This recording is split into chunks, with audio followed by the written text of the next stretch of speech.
Welcome to Headline to Heartline. A doorway is only a doorway until someone walks through it with purpose. Today we cross a threshold with Queen Camilla, a woman some people still try to shrink with titles that feel more like fences than facts. You may have seen the comments that say she is not a real queen, or that we must always call her Queen Consort Camilla. Yet when you follow her work, especially this week, the title settles into the background while her presence takes the lead. What matters is the way she shows up in moments that ask for steadiness, kindness, and respect. This episode centers on her appearance at the 97th Field of Remembrance at Westminster Abbey, a tradition that began in 1928, with a handful of wooden crosses placed by wounded veterans. Over nearly a century, it has grown into one of Britain's most heartfelt acts of reflection. Each small cross marks a name, a loss, a story carried forward by the people who loved them. It is the kind of quiet ritual that speaks more deeply than any grand ceremony. This year, as patron of the poppy factory, Queen Camilla stepped into the Abbey grounds with a sense of duty that felt like a lantern held in a long hallway. The ceremony took place on Thursday, 6th November 2025, opening the Remembrance weekend that leads toward the armistice anniversary on the 11th hour of the 11th day of the 11th month. She planted a Cross of Remembrance, listened to the last post drift through the air, and stood in the stillness that followed. She was welcomed by the Dean of Westminster, the Very Reverend David Hoyle, along with Surgeon Rear Admiral Lionel Jarvis, the president of the poppy factory. After that, she walked through the rows, meeting service members, veterans, and families. These families had come to honor their loved ones. Honestly, what matters is not whether someone online insists on queen or queen consort. What matters is that she stands beside people whose memories deserve dignity. Year after year, she listens. She bears witness.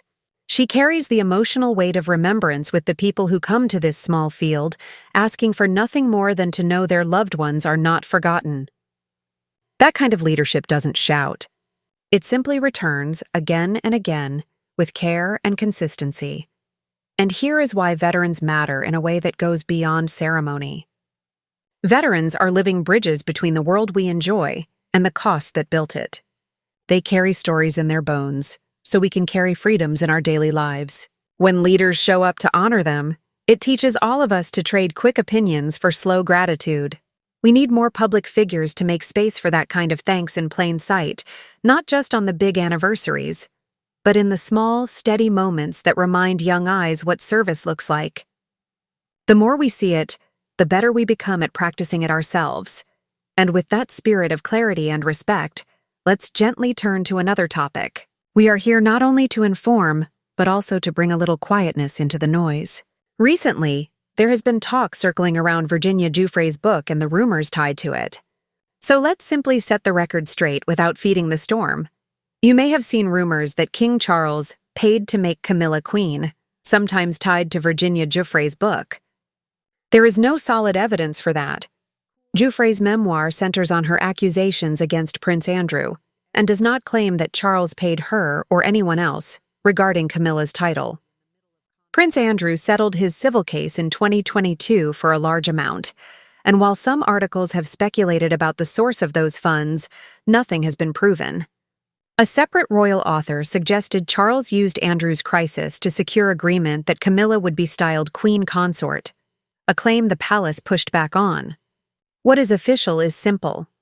By the time of the 2023 coronation, the invitation referred to Queen Camilla, which follows the long tradition of how queen consorts are styled. Titles can stir gossip, but actions tell the fuller truth. Prince Harry has also spoken openly about the past. In Spare, he wrote that he and Prince William once asked their father not to marry Camilla, worried that a wedding would reopen old pain and bring new pressure from the press. In later interviews, he described Camilla's dealings with the media in a critical light. Today, the picture is different. Charles is 76, Camilla is 78, William is 43, and Harry is 41. Many listeners know this kind of journey well.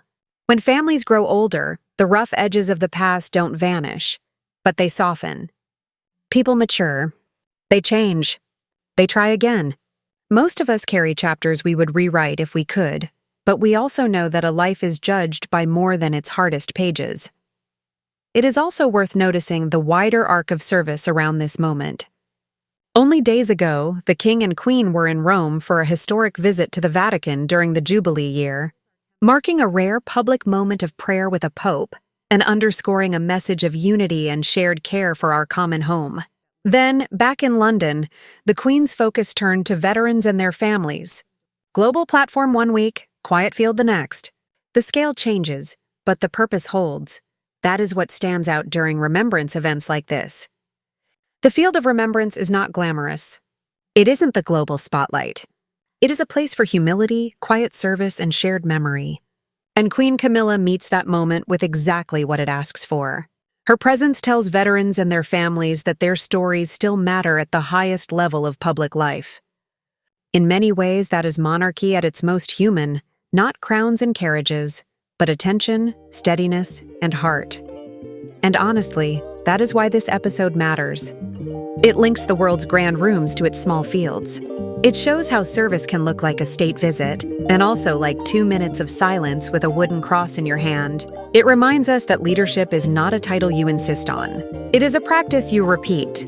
Like and subscribe, and let's keep walking through these stories together. Thank you for listening, and don't forget to like and subscribe. Until next time, may your own steps echo softly down the same corridor of purpose we opened with today.